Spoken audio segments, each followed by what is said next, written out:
किस नंबर 62। अलनूर में सालाना दवा थी। ये दुआ हर साल होती थी और इस बार ये दुआ हाथ करवा रहा था। वो अपने कमरे में आईने के सामने खड़ा तैयार हो रहा था और अब्दुल उसे तैयार होते देख रहा था। कल उसकी सर्जरी थी। उसे देखा था, हाथ के चेहरे से मुस्कुराहट टूट कर कहीं दूर जा सोई थी। अब वो उसकी बातों पर गुस्सा भी नहीं कर रहा था। एक बात पूछूं? वो अपने बाल सेट कर रहा था जब अब्दुल ने कहा। तुम सवाल करने से पहले इजाजत कब से लेने लग गए? हाथ को हैरत हुई। तुम अब्दुल से हाथ क्यों बने? तुम चाहते तो सारी उम्र अब्दुल बनकर जी सकते थे। दुश्मनों को पता भी नहीं चलता। फिर हाथ बनना क्यों जरूरी था? वो उलझा हुआ था। अगर मुझे मिस्टर ग्रे की जिंदगी जीनी होती तो मैं अब्दुल बनकर जी लेता। लेकिन मुझे हक और सच के रास्ते पे चलना था, और उसके लिए सबसे जरूरी था कि पहले खुद सच्चा बना जाए। मैं हाथ जबील हूँ। इस हकीकत को कोई नहीं जुटला सकता। और अगर अल्लाह के रास्ते पर चलने से मेरे दुश्मनों की तादाद में इजाफा होता है तो मुझे कबूल है। वो हेयर ब्रश वापस रखते होले से मुस्काया। तुम दुआ में मेरे लिए क्या मांगोगे? बताया नहीं करते। उससे कहा और फिर उसकी व्हीलचेयर को पकड़कर बाहर ले आया। कुछ देर बाद वो लोग उल्लूर की तरफ जा रहे थे। दोनों के एहसास कुछ अलग नहीं थे। अब्दुल सालों बाद वहां जा रहा था और हाथ, उसे जिंदगी में ये मौका पता नहीं फिर कभी नसीब होता या नहीं। जिंदगी में कुछ चीजें हमारी आजमाइश के लिए हुआ करती हैं। अल्लाह ताला अपने बंदों को आजमाइश में डालते हैं, फिर खुद उस आजमाइश से निकालते हैं। फर्क बस इतना है, इंसान इस बात को भूल जाता है कि हम अपने अमाल के खुद जिम्मेदार हैं। किसी के लिए उसका माल आजमाइश बन जाता है, किसी के लिए उसकी औलाद, तो किसी के लिए उसकी अपनी जान। और इसी तरह कुछ लोगों का हमारी जिंदगी में आना, हमारे करीब हो जाना भी एक आजमाइश है। हमें लगता है कि उन लोगों से दूरी हमें मौत की तरफ ले जाएगी, हम जिंदा नहीं रह पाएंगे। ए नादान इंसान, क्या अल्लाह ने तुम्हें तन्हा नहीं भेजा था? कोई दूसरा इंसान होगा तुम्हारे साथ, तब तुम जाओगे यहाँ से। किसी दिन के उजाले में, किसी रात की तन्हाई में तुम्हें अकेले चला जाना है। तब भी तुम्हारे साथ कोई साथी नहीं होगा। मौत को फर्क नहीं पड़ता तुम्हारा गुजारा दुनिया में किसके बगैर नामुमकिन था। मौत को फर्क नहीं पड़ता तुम मजीद कितना जीना चाहते हो। मौत अपने मुकर्रर किए वक्त पर हर हाल में आकर रहेगी। तुम्हारे चाहने वाले तुम पर मर मिटने वाले तुम्हारी मौत पर 4 दिन रोकर अपनी जिंदगी गुजारेंगे। यूं हो सकता है साल में 1-2 बार तुम्हें याद कर ले, मजीद कुछ नहीं। हिसाब तो तुम्हें अल्लाह को देना है। तुम बताओ, अल्लाह के पास क्या लेकर जाओगे? हाथ की आवाज़ लाउड स्पीकर से वहां मौजूद हर एक जीरो तक पहुंच रही थी। वो सब लोग सर झुकाए हाथ उठाए बैठे थे। सबकी आंखों से अश्क रवां थे। उसके लहजे में तड़प सी ऐसी थी कि अब्दुल ने अपने खुद हादसा बुतों को चारों जानिब से धड़ाम से गिरते देखा था। वो अब गिर गिर कर तबाह हो रहे थे। आखिरत की तैयारी में क्या है तुम्हारे पास? चंद नमाजें, आधी अधूरी, चंद रोजे, गीबतों के साथ, चंद अमाल, दिखावे के। क्या ये अमाल तुम्हारे गुनाहों पर भारी पड़ने के लिए काफ़ी हैं? क्या तुम अच्छाई और बुराई, जन्नत और दोजख के मामले में इन अमाल के ज़रिए फ़तह हासिल कर सकते हो? क्या तुम देख नहीं रहे दुनिया में जुल्म का बोलबाला कैसे है? क्या अल्लाह ने तुम्हें इस जुल्म से लड़ने के लिए नहीं भेजा? क्या तुम अपने मुसलमान भाइयों का खून नाहक बहते देख सकते हो? क्या तुम्हें लगता है नमाज और रोज़े हमारी बख्शिश का मोजब बनेंगे, जबकि हम जुल्म के खिलाफ कुछ नहीं बोले? क्या हमारे अमाल बचा लेंगे, जबकि हमने कभी हक और सच का साथ ना दिया हो? हमने इंसानों को अल्लाह से पहले रखा, तो क्या अल्लाह हमें बाकियों से पहले रख लेगा? वहाँ दुनिया जैसा कानून नहीं होगा, वहाँ अल्लाह का कानून लागू होगा, बिल्कुल बराबर इंसाफ करने वाला। वहाँ दे दिलाकर जान नहीं छूटती। मोहब्बत में मिले धोखे, दिल पर लगी चोटें, हाथ से गवाए शख्स, दुनियावी मोहब्बत में गुजरा हिजर, ये सब बेमानी है। ये तो दुनिया की रस्में हैं। अल्लाह आपसे मोहब्बत करता है, और बहुत ज़्यादा मोहब्बत करता है। इतनी बुलंद ज़ात की मोहब्बत के बाद क्या दिल में किसी गैर अल्लाह वाले की मोहब्बत की गुंजाइश बाकी रहती है? मैं और तुम मुकम्मल नेक इंसान नहीं है। मैं और तुम फरिश्ता सिफ्त नहीं है। मैं और तुम गुनाहों में डूबे हैं, लेकिन अल्लाह से गुनाहों की माफ़ी सब ठीक कर सकती है। मैं और तुम अल्लाह से माफ़ी मांगकर सब ठीक कर सकते हैं। अल्लाह तो हमारी एक माफ़ी के इंतज़ार में है, एक तौबा के इंतज़ार में है। वो तो हमारी सुनने के लिए बेताब है। कब मेरा बंदा अपने गुनाहों की बख्शिश के लिए मुझे याद करता है, कब मेरे बंदे को मेरी ज़रूरत पड़ती है। अल्लाह के सामने रोते हुए एक सजदा, बस एक सजदा, मुखलिस दिल से हमारी दुनिया और आखिरत संवार सकता है। याद रखो, जो लोग गुनाह करते हैं फिर तौबा करते हैं, फिर गुनाह करते हैं, फिर तौबा करते हैं, फिर गुनाह करके सच्चे दिल से तौबा कर लेते हैं। अल्लाह पाक माफ़ कर देते हैं। बेशक वो रहम करने वाला है, बेशक वो बुलंद ज़ात का मालिक है, बेशक वो देखने, सुनने और जानने वाला है।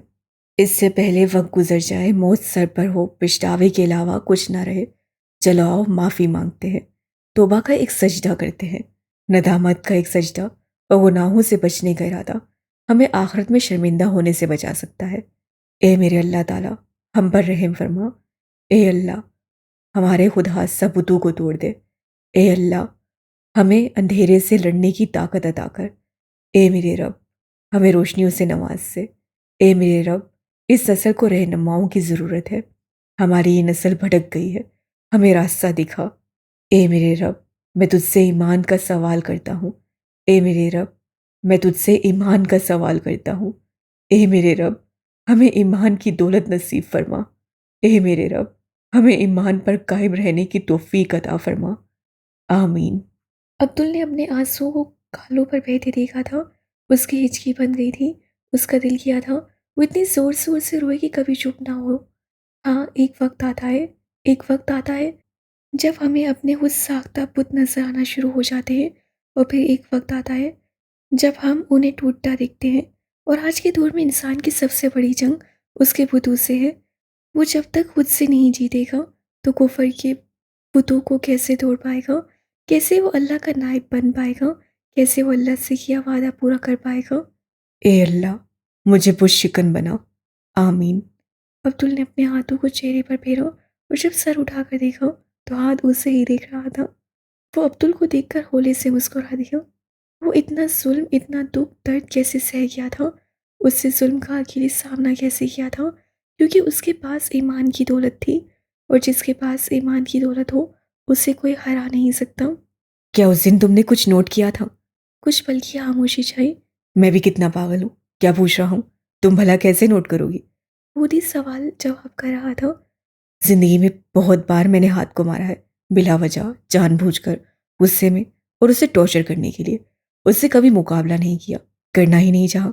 उसके नज़दीक ये बहुत ही फजूल सा काम था, और पहली बार वो मेरे मुकाबिल आया था। जाने वो क्या कहना चाह रहा था। उसका ज़हन आज भी उस तूफानी रात में अटका था। मैं पहली बार हैरान हुआ, वो मुझसे अच्छा फाइटर था, ये मैं अगले पल में ही जान गया। पर उसने इस बार मार खाई तो वजह तुम थी। वो सर झुकाकर हंस दिया। उसकी नज़रें तुम पर थी, वो हैरान था। मैंने हाथ जबील को जिंदगी में पहली बार हैरान देखा था। मंजर बदला और इस बार वो ईमान के सामने व्हील चेयर पर था। वो डायरेक्ट उससे ही मुखातिब था, और न ईमान अभी तक मासी की रिकॉर्ड वीडियोस को किसी फिल्म की तरह देख रही थी। आद और अब्दुल की ज़िंदगी की फिल्म। शायद तुम्हें ऐसे समझ ना आए कि मैं क्या कहना चाहता हूँ, इसलिए मैं तुम्हें एक कहानी सुनाता हूँ। दो भाइयों की कहानी, हाद और अब्दुल की कहानी। पता है, वो अजीब था। बचपन से ही वो रोता नहीं था, और मुझे उस पर गुस्सा आता था कि वो क्यों नहीं रोता। वो मेरी तरह जिद नहीं करता, वो खामोश रहता था, और मुझे उसकी खामोशी चुभती थी। पता है, मैंने उसे सीढ़ियों से गिराया ताकि उसे चोट लगे और वो रो पड़े। उसका सर फट गया, खून बहने लगा, लेकिन वो रोया नहीं, और मुझे उससे मजीद चिढ़ होने लगी। वो सांस से नहीं रुका। वो माजी की उस मंजर में खो गया था, और पछतावा उसके चेहरे से वाज़ेह झलक रहा था। मुझे उससे प्यार था, बहुत, पर वो मेरे साथ नहीं खेलता था। वो पता नहीं कौन सी दुनिया में रहता था, पता नहीं कहाँ से आया था। वो अजीब था और मुझे अच्छा नहीं लगता था। फिर पता चला वो हास है, और उसकी इस हासियत ने मुझे उससे मज़ीद नफरत करने पर मजबूर कर दिया, क्योंकि वो मॉम डैड की वो तवज्जो खींच रहा था जो सारी मुझ पर रहती थी। मुझसे ये बर्दाश्त नहीं हो रहा था। फिर डैड भी चले गए। उसका सर झुका हुआ था। फिर तुम हमारी ज़िंदगी में आई। मुझे बहन चाहिए थी, और हाद ने वादा किया था कि वो तुम्हें ले आएगा। मैंने उस पर भरोसा कर लिया, लेकिन वक्त के साथ साथ वो और भी अजीब होता गया। फिर वो उसे ले गए मेरी आंखों के सामने। मैं कुछ नहीं कर पाया, सब उसे ही ढूंढ रहे थे। मुझे हाथ बंधना था। मैं चाहता था सब मुझे देखें, चारों जानिब बस अब्दुल अब्दुल हो। उसे ढूंढा गया, वो वापस आ गया। वो पहले से भी ज़्यादा बदल गया था, वो पहले से भी ज़्यादा खामोश हो गया था। मुझे उससे प्यार था, लेकिन वो मुझे इरिटेट करता था। वो स्कूल में मुझसे आगे था, वो मॉम की बातों को गौर से सुनता था। चारों जानिब बस हाथ ही था। मुझे उससे जलन होने लगी। मैं, अब्दुल, ये इतराफ़ करता हूँ, कि मैं अपने भाई से जेलस था। मैं उसकी तरह खामोश आंखों से हाँ करने की सलाहियत नहीं रखता था। स्कूल में सब उसके फैन थे। वो पता नहीं कैसे सारी नमाजें पढ़ लेता था, वर्ल्ड नूर जाता था, वो सब कुछ कैसे मैनेज कर लेता था। मुझे गुस्सा आता था, मैं उस जैसा नहीं बन सकता था, इसलिए मैं वो बन गया जिससे वो मुझे मना करता था। वो मौत के मुंह में था, मैं उसे छोड़कर भाग गया। मैं अपनी माँ और भाई को अकेला छोड़ आया। उसकी आवाज़ पर आ गई। मैं सेहतमंद था ईमाने। मुझे अपने डैड की गैर मौजूदगी में अपनी माँ का सहारा बनना था। मुझे अपने स्पेशल भाई की हिफाजत करनी थी, लेकिन मैं उन्हें अकेला छोड़ आया। मुझे उनकी हिफाजत करनी थी। मुझे जो अल्लाह ने मुकाम अता किया था, मैं उससे गिर गया और फॉलन एंजल कहलाया। मैं अपनों को छोड़कर बहुत दूर आ गया, इतनी दूर कि मुझे उनका ख्याल भी ना आए, और मैं वाकई भूल गया कि मुझे वापस जाना है।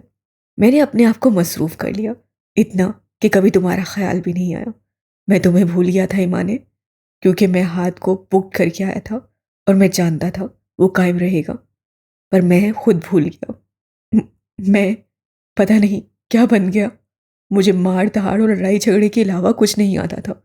जब जब मुझे चोट लगती, जिस्मानी चोट, मुझे सुकून मिलता था।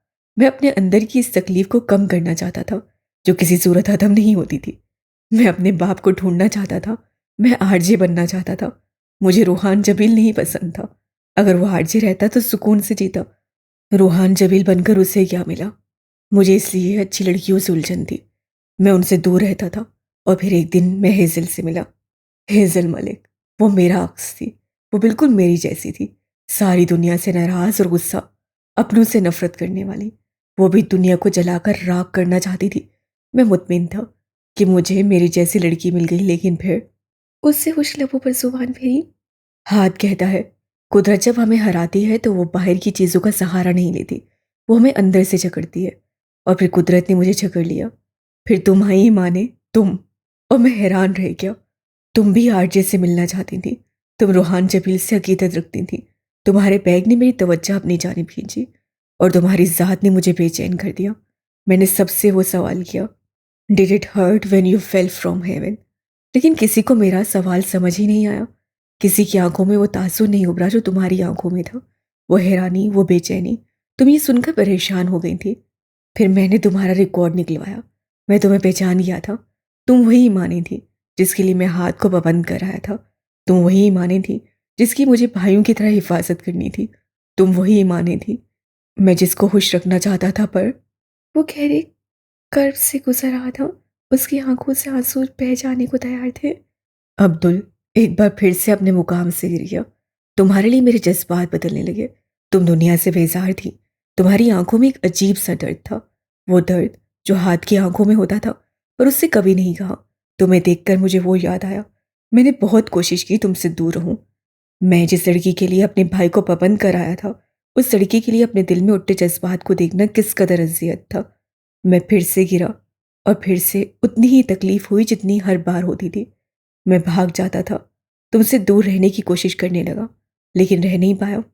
वो कैमरे में नहीं देख रहा था। वो शर्मिंदा था। मुझे अच्छी लड़कियां नहीं पसंद थी, मगर तुम्हारी अच्छाई मेरे खुद साख्ता होल को तोड़ रही थी। ये टूट ही जाता अगर मैंने तुम्हारी उन आंखों में हाथ का अक्स ना देखा होता। कुदरत ने एक बार फिर से मुझे शिकस्त दी थी। मैं जानता था अगर तुम्हारा कोई भाई होता तो तुम्हारे जज्बात उसके लिए भी वैसे ही होते जैसे मेरे लिए थे। तुम मुझ पर भरोसा करने लगी, और मैंने तुमसे सब कुछ छुपाया। तुम जिस रूहान जबील को ढूंढ रही थी, मैं उसका बेटा था। मैं तुम्हें ये नहीं बता पाया। तुम इतनी खालिस थी कि लोग तुम्हें आसानी से इस्तेमाल करने लगे, और फिर मैंने तुम्हारा और अपना दिल तोड़ दिया। मैंने तुम्हारी आंखों में बेयकीनी देखी थी, और मैं उन भीगी आंखों से कभी बाहर नहीं निकल पाया ईमाने। मैं वो इंसान हूँ जो हमेशा कंफ्यूज रहा, कभी अपने जज्बात को समझ ही नहीं पाया। मैं तुम्हें छोड़कर चला गया, और जब तक वापस लौटा बहुत देर हो चुकी थी। वो रो देने को था। वो बॉक्सर जिसका एक मुक्का काफ़ी होता था, वो बॉक्सर बच्चों की तरह रो देने को था। आई एम सॉरी ईमाने, ना मैं तुम्हारा अच्छा भाई बन पाया और ना अच्छा दोस्त। मैंने हेजल का भी दिल तोड़ दिया। वो मेरे साथ जीना चाहती थी, और मैंने उससे उसकी पहचान ही छीन ली। मैं कुछ भी ठीक से नहीं कर पाया।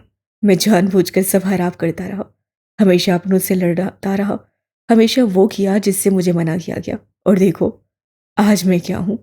मैं बंदे आहत था। मैं अब्दुल आहत था। मुझे यही बनना था, पर मैं क्या बन गया और आज कहाँ हूँ। वो फीका सा मुस्कुराया। उसके चेहरे पर पिलाहट थी। कल मेरी सर्जरी है माने, पता नहीं मैं बचता भी हूँ या नहीं, लेकिन तुमसे कुछ कहना चाहता हूँ। मैंने हाथ को तब छोड़ दिया था जब उसे मेरी ज़रूरत थी। प्लीज़ तुम मेरे भाई को मत छोड़ना। वो तुमसे शायद कभी ना कह पाए तुम उसके लिए क्या हो, पर मैं जानता हूँ तुम उसके लिए वो हो जो दुनिया की कोई और औरत कभी नहीं हो सकती। ईमाने, प्लीज़ सच जानकर मेरे भाई को मत छोड़ना। वो रो पड़ा था। वो भी रो रही थी। वो मुंह पर हाथ रखकर रो रही थी। मैंने तुम्हारे लिए एक पेंटिंग बनाई है, ये देखो। जब तुम ठीक हो जाओगी ये तुम्हें मिल जाएगी। उससे अपनी हाथ और उसकी बचपन की अस्पताल वाली पेंटिंग बनाई थी वो अब दिखा रहा था। उसे देखकर मुस्कुराया और फिर वीडियो खत्म। आगे कुछ भी नहीं था। उससे आहिस्ते से चश्मा उतारा और मेज पर रख दिया। आगे क्या हुआ वो नहीं जानती थी। वो बच गया या मर गया था ये भी नहीं जानती थी। इस वक्त उसे दुख हो रहा था। वो कितनी ही देर यूं ही बैठी रही और फिर उठी और कुछ फांसे पर रखे कोच पर बैठ गई। आज जब थक जाता था तो शायद इसी पर सोता था। ईमान का दिमाग बिल्कुल मौफ हो चुका था।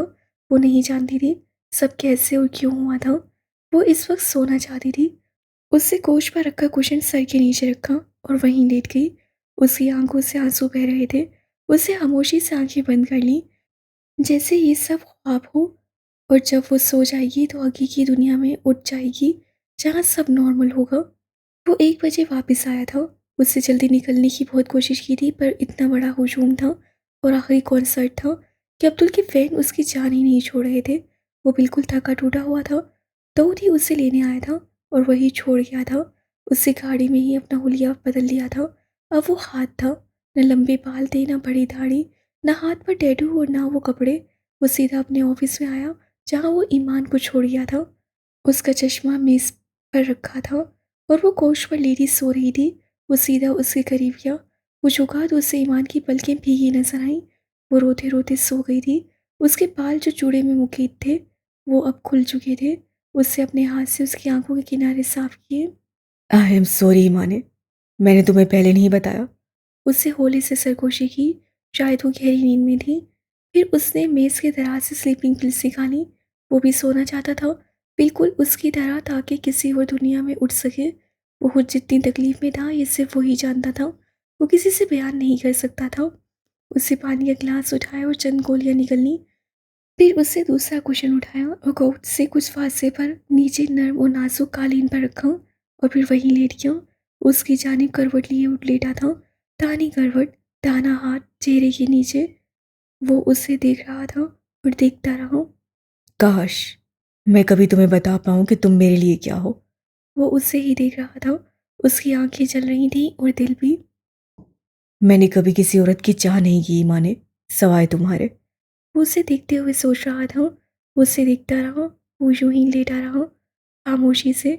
उसकी सांस लेने की आवाज़ भी नहीं आ रही थी। वो आखिरी बार लैब में नीचे सोया था। कभी सर्द तो कभी गर्म लोहे की ज़मीन पर। उसके बाद वो कभी ऐसे नहीं सो पाया। उसे वो यादें हॉन्ट करती थी। लेकिन वो इस वक्त ज़मीन पर लेटा था ताकि उसे देख सके। और फिर वो उसे देखते देखते जाने कब सो गया। ईमान की आंख अजीब से एहसास से खुली थी। उसका फ़ोन भी पास नहीं था इसलिए उसे वक्त का पता नहीं चला। बाहर अभी अंधेरा था। वो जैसे सोई थी वैसे ही उठ गई थी।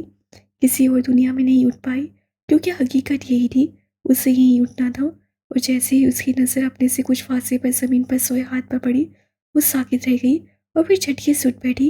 वो वैसे ही साकित लेटा था जैसे सांस भी न ले रहा हो। वो जल्दी से उसकी जाने पड़ी और झुककर उसकी नाक के करीब उंगली की। हाँ, सांसें चल रही थीं। ईमान का धड़कता दिल जैसे पुरसुकून हुआ। वो कब आया था कब सोया था कुछ पता ही नहीं चला। कोई आहट नहीं हुई थी। कोई शोर नहीं हुआ था। वो उससे देखी गई। ऐसे ही वो उसके दिल में आ गया था बिना हट किए बिना शोर किए। और पूरे हक से आज तक वहीं कायम पसीर था। इस कमरे में कोई खड़ी नहीं थी और उसे हाथ का फ़ोन भी नजर नहीं आया। वो उठ खड़ी हुई ताकि वक्त देख सके। और फिर उसकी नज़र मेज़ पर रखी स्लीपिंग पिल्स की शीशी पर पड़ी। उससे चौंक कर हाथ को देखा। क्या वो पिल्स लेता था हमेशा या कभी कभी? वो वहीं खड़ी रही। क्यों लेता था? सवाल दिमाग में बिलबिलाने लगे थे। पहले ही वो उसके इतना कुछ राज रखने पर दुखी थी। इस बात ने मजीद हर्ट किया था। वो भी बिना आहट किए आहिस्ता आहिस्ता कदम उठाती दरवाजे की जाने पड़ी। उसके मुंह पर अभी पूरा वजन नहीं आता था। उससे आहिस्ते से दरवाज़ा खोला, एक नज़र हाथ को देखा और फिर बाहर निकल गई। उसने दरवाज़ा उतनी ही आहिस्ते से बंद कर दिया था। हाथ की आंख ज़रा लेट खुली थी। वो एक झटके से उठ बैठा। कॉन्सर्ट के बाद एक बहुत बड़ा बोझ उसके ज़हन से उतर गया था। काउच खाली था। ईमानी वहाँ नहीं थी। उसे अच्छी खासी डोज़ दी थी। नॉर्मल डोज़ तो उस पर असर भी नहीं करती। भारी डोज़ की वजह से वो सोया था।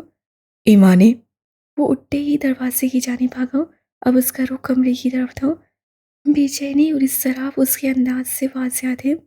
उसे झटके से दरवाज़ा खोला। बेड खाली था। वो वहाँ नहीं थी। ईमानी, कहाँ हो? वह बेचैनी से उसे ढूंढ रहा था। वॉशरूम भी खाली थी। उसे नीचे नजर दौड़ाई, ग्राउंड में भी वो कहीं नहीं थी। वो वापस ऑफिस की जानिब भागा। दराज से उसे अपना फ़ोन रख दिया था। वो अब उसे कॉल मिला रहा था, लेकिन उसका नंबर बंद था। उससे अपने हाथों में कपकपाहट वासिया महसूस की थी। वो अब तेज़ी से सीढ़ियाँ फलांग रहा था। वो अब नीचे उसे पूरी एकेडमी में ढूंढ रहा था। वो कहीं नहीं थी। उसे लगा जैसे किसी ने उसका दिल दबोच लिया हो। वो ऐसे कैसे कहीं जा सकती थी, वो भी बिना बताए। वो उसकी नींद का फ़ायदा नहीं उठा सकती थी। हाथ की जैसे चाँद पर बनाई थी। उससे फिर से उसका नंबर मिलाया। इस बार फ़ोन उठा लिया गया। ईमानी, कहाँ हो? उसकी आवाज़ अकेडमी की इमारत में गूंज गई थी। अस्सलाम वालेकुम हाथ भाई, ये मैं हूँ हुमायसा। आप ही सुबह आई थी। उनकी कुछ बुक्स हैं यहाँ पर। बैटरी डेड होने की वजह से फ़ोन बंद था। हाथ ने बेसाख्ता अपने चेहरे पर हाथ फेरा। पेशानी पर नन्ही बूंदें उभर आई थी। गले की गिल्टी डूब कर उभरी थी और दिल को जैसे सुकून मिल गया था। बात कराऊँ आपकी? दूसरी जानिब से खामोशी पाकर वो पूछ रही थी। नहीं, कोई मसला नहीं। मैं कुछ देर तक बात करता हूँ। उससे फ़ोन बंद कर दिया। दिल जिस रफ्तार से धड़क रहा था, उसकी धड़कन साफ सुनाई दे रही थी। उसे ईमान से इस बेवकूफ़ी की तवक्का नहीं थी। हाथ ने गहरा सांस लेकर खुद को रिलैक्स किया। जिस्म जैसे बेजान हो गया था। दिन के 11 बज रहे थे। वो कभी इतना लेट नहीं सोया था। उससे कभी फजर की नमाज कज़ा नहीं की थी। वो शिकस्ता कदमों से वापस ऊपर चला गया। सच्ची अभी मेरा बिल्कुल दिल नहीं करता पढ़ने को। हुमायसा किताब बंद करते हुए बोली। पढ़ोगी नहीं तो स्कॉलरशिप कैसे मिलेगी? वेलेंस से कैसे जाओगी? और उसे पढ़ाने के लिए ईमान उसे यही लालच देती थी। पूरा दिन वो बस अब्दुल के कॉन्सर्ट के बारे में ही बातें करती रही थी। क्या बिना पढ़े स्कॉलरशिप नहीं मिल सकती? वो पूछने लगी तो ईमान ने उसे घूरी से नवाजा। अचानक लौंड से आवाज़ें उभरी। हुमायसा की हिस्से समाज जाग उठी। लगता है हाथ भाई आपको लेने आ गए हैं। वो दुपट्टा उठाती बेड से छलांग लगाकर बाहर की जाने भागी। अस्सलाम वालेकुम हाथ भाई। वो पुरजोश से मिल रही थी। हाथ ने शफकत से उसके सर को छुआ। कैसी है वो? उससे इशारे से ईमान का पूछा। गुस्सा है। हुमायसा ने मुंह फुलाकर बताया। वो हंसी। Don't worry, I can fix her. वो सोफे पर बैठ चुका था। कुछ देर बाद वो कमरे से निकली थी और सीधा लॉन्च में आई। अस्सलाम वालेकुम। वो होली से बोली थी। आदमी जो हुमायसा की कल वाली कॉन्सर्ट की बातें सुन रहा था, आवाज़ पर उसकी जानिब देखा और फिर जैसे दुनिया थम सी गई। वो सेज ग्रीन ड्रेस पहनी हुई थी। ये सबसे हल्का शेड था। बिल्कुल सादा सा सूट। ऑल ओवर एक जैसा था। पीछे कमर पर बड़ी सी सफ़ेद तितली बनी थी और फ्रंट प्लेन था। सफ़ेद बड़ा सा दुपट्टा एक जानिब कंधे पर सेट था और बाल खुले थे। उससे अपने सूट से हमरंग बो हेयर क्लिप लगा रखा था। उसके पास बहुत सारे बो हेयर क्लिप्स थे। क्लिप ने फ्रंट के बाल बांधे हुए थे, जबकि पीछे से क्लिप की सिल्की टेल्स बालों के साथ कमर तक जा रही थी। कानों में नन्हे सफ़ेद आवे से जगमग कर रहे थे। चेहरे की दोनों जाने बेबी हेयर निकले हुए थे, वो जो उसके नेचुरल थे। बाल उससे वेव किए हुए थे, जो उस पर सूट कर रहे थे। वो आहिस्ता आहिस्ता चलती सोफे तक आई और फिर हुमायसा के साथ ही बैठ गई। वो उसे यूं देख रहा था जैसे पहली बार देख रहा हो। वो इतनी प्यारी क्यों लग रही थी वो उतना समझ पाया। उसका चमकता चेहरा, न्यूड लिपस्टिक और बड़ी बड़ी गहरी पलकों वाली आंखें कुछ भी नज़रअंदाज करने के काबिल नहीं था। वो तो उस पर गुस्सा था, लेकिन यहाँ सीन उलट गया था। मैं आती हूँ। हुमायसा ने वहाँ से उठ जाना ही ज़रूरी समझा। चले। उसे खामोश देखकर मिला आखिर वो ही बोला। अम्मी खाना बना रही हैं, लंच करके चलते हैं। वो बस इतना ही कह पाई। आदमी इस बात में सर हिला दिया। वो मेरी कुछ बुक्स यहाँ थी, वही लेने आई थी। वो फिर कुछ ना बोला, खामोशी से बैठा रहा। 1 घंटे बाद वो लोग वापस जा रहे थे। हाथ का दिमाग चटक रहा था। तुम्हें यूं अकेले नहीं आना चाहिए था। वो बोल ही पड़ा था। लहजा हद-दर्जा नरम रखने की कोशिश की गई। गुस्सा नहीं कर सकता था वो उस पर। ड्राइवर के साथ आई थी। ईमान ने इत्तला दी। मुझे बिना बताए जब मैं सो रहा था। वो फ़ौरन बोला, "वो मैं।" ईमा ने, आइंदा ऐसा मत करना प्लीज। वो जैसे दरख्वास्त कर रहा था। नहीं बता पाया था कि उसकी हालत क्या हुई थी। वो गुस्से में आ तो गई थी, पर अब उसे अपनी गलती का एहसास हो रहा था। नहीं करूँगी। ना वो उससे बहस कर सकती थी और ना झगड़ा। दोनों फ़िज़ूल काम थे। हाथ मुस्कुरा दिया। सुबह से चाय कुल्फ़त उतर चुकी थी। फिर वो शाम तक एकेडमी में रहा था, जबकि ईमान का कल पेपर था। वो पढ़ने की तरफ ज़हन लगा रही थी, लेकिन दिमाग मुआफ़ था।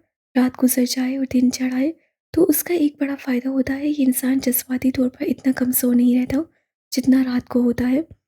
और अब रात वाली बातें नहीं सोच रही थी, लेकिन फिर भी ज़हन वहीं कहीं अटक कर रह गया था। वो थक गई तो किताबें छोड़कर उठ बैठी। बाहर मौसम अवर-आलूद था। उससे अपने लिए फल और सब्जियों की मिक्स स्मूदी ऑर्डर की और कमरे से निकलकर आहिस्ता-आहिस्ता चलती अपने ऑफ़िस तक आई। अभी उससे कोई सेशन या क्लास नहीं ली थी। वो कल के पेपर की तरफ मुतवज्जा थी, लेकिन तैयारी फिर भी नहीं हो रही थी। उसके काम काफ़ी पेंडिंग थे। वो कुछ देर वहाँ बैठी रही और अस्पताल की लिस्ट चेक करती रही।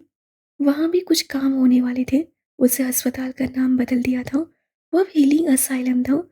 ये नाम उससे ही रखा था। जब उसका ऑर्डर आ गया तो वो अपने ऑफिस से निकल आई।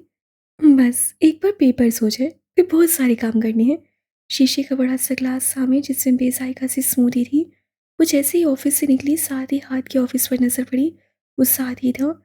वो ग्लास सामने दरवाज़ा खोलकर अंदर दाखिल हुई और ये बेसाख्ता हुआ था। कमरे में हर चीज़ अपनी जगह पर थी। बाहर शाम का अंधेरा फैल रहा था। कुछ मौसम खराब था। वह हैरान हुई जब हाथ के चश्मे को वहीं मेज़ पर रखे पाया।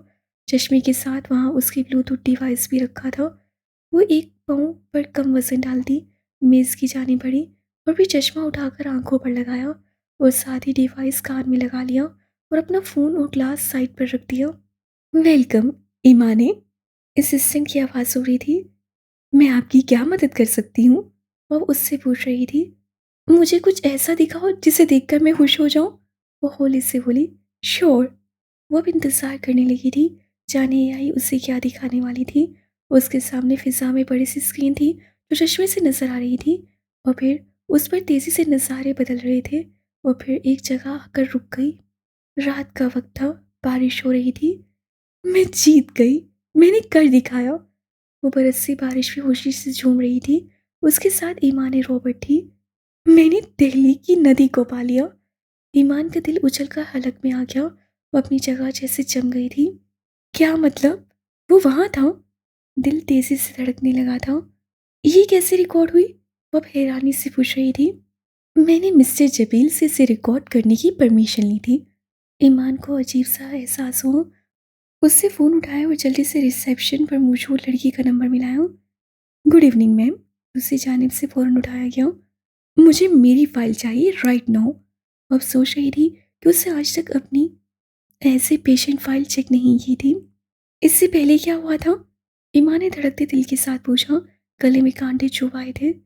मैं कहना चाहता हूँ, मैं हाथ जबील तुम्हारा इंतजार कर रहा हूँ। वह फर्श पर उसके करीब बैठा था। मंजर तेजी से बदल रहे थे। मैसेज ट्यून उभरने पर उससे फ़ोन चेक किया। उसकी फ़ाइल सामने थी। उसे जल्दी से पीडीएफ खोला। मिसेस उम्मे ईमान जबील।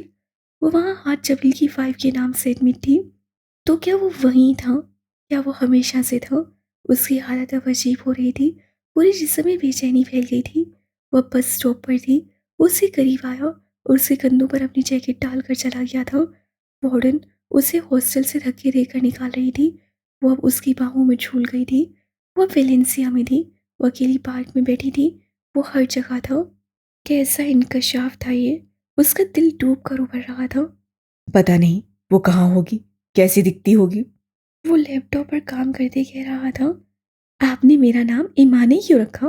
वो उससे पूछ रही थी। मैं किसी और नाम से वाकिफ ही नहीं। ये नाम सालों से मेरे साथ है। ऐसा कैसे हो सकता है? ईमान ने अपने होश लबों पर जुबान फेरी। अब मैं 27 का हो गया हूँ। 12 साल हो गए हैं अब्दुल को गए हुए। 12 सालों से वो मेरे साथ है। वो मेरे अंधेरों में उजालों की तरह है। ईमान ने बेसाख्ता अपने हाथों को मुंह पर रखा। उसे लगा वो चीख पड़ेगी, चिल्ला उठेगी। ये कौन से राज से जिनसे वो नावाकिफ थी? ईमानी, मुझे अपना डोज चाहिए। उसका चश्मा साइड पर रखा था। वो अब ज़मीन पर पड़ा तड़प रहा था। नहीं, ये कैसे हो सकता है? वो चश्मा उतार कर झटके से उठ खड़ी हुई। दिल तेज़ी से धड़क रहा था। वो गहरी सांस लेती, खुद को रिलैक्स करने लगी। उसे अपने सर में दर्द की टीस उठती महसूस हुई थी। क्या वो हमेशा से था? उसका ज़हन कबूल नहीं कर पा रहा था। क्या ऐसा मुमकिन है? वो उससे सवाल जवाब कर रही थी। अचानक जोरदार धमाका हुआ और अंधेरा छा गया। शायद पावर ब्रेकडाउन हुआ था। कमरे में इमरजेंसी जीरो बल्ब रोशन था। उसने अपना फ़ोन उठाया। उससे यहाँ बैठे 2 घंटे गुजर गए थे और इन 2 घंटों में बहुत कुछ देख लिया था। हाथ! वो उसे पुकारती हुई घबराकर कमरे से बाहर निकली। बाहर खिड़कियाँ खुली हुई थीं और ठंडी हवा अंदर आ रही थी। बाहर तूफान आया हुआ था। सामने दूसरे कोने पर उनका बेडरूम था। हाथ! कहाँ हैं आप? वो उससे पुकार रही थी। साएँ-साएँ करते तूफान की आवाज़ उसे डरा रही थी और ऊपर से अंधेरा ज़्यादा था। वो अब दीवार का सहारा लेती बेडरूम की जानिब बढ़ रही थी। दिल बार-बार भर आ रहा था। आँखें जैसे बरसने को तैयार थीं। फिर उसे वो आधा दिखाई दिया। वो सामने से आ रहा था। आहिस्ता-आहिस्ता उसकी जानिब बढ़ रहा था। जीन्स शर्ट पहने वो उसी की जानिब आ रहा था। ईमान वहीं रुक गई। मध्यम रोशनी में उसका सरापा नुमाया था। वो आंसुओं को अंदर पीने की कोशिश कर रही थी। वो पैंट की जेबों में हाथ डाले अपनी मुतवाज़िन चाल चलता उसके ऐन सामने आन खड़ा हो गया। बिना चश्मे के भी वो उतना ही प्यारा लग रहा था। तेज़ हवा ईमान के बालों को उड़ा रही थी। वो उसके बहुत करीब खड़ा था और फिर झुककर उससे अपनी थोड़ी ईमान के कंधे से टिका दी। कैसा लगता है तुम्हें ईमानी? वो होली से बोला था, जबकि ईमान सब किए खड़ी थी। कैसा लगता है तुम्हें? हाथ की आधी जाती सांसों पर कब्जा करके। वो बेबस था। कितना बेबस था ये आज वो जान पाई थी। आंखें आंसू से भर गई थीं। वो वैसे ही साकित खड़ी रही, लेकिन उसे लग रहा था कि वो कुछ देर में ढह जाएगी। तुम हमेशा से मेरे साथ थी, हमेशा से। जब से मैंने महसूस करना शुरू किया तब से तुम मेरे अंधेरों में उजालों की तरह थी। तुम्हारा एहसास न होता तो मैं जी ना पाता। इससे पहले वो ढह जाती, हाथ ने उसे अपने बाजू पे लाकर थाम लिया था। कौन है जो मुझे अंधेरों में थामे रखता है? गिरने नहीं देता, भटकने नहीं देता। गहरे अंधेरों में टमटमाती रोशनी की मानंद मेरे साथ रहता है। उसे अपना ही लिखा कॉलम याद आया।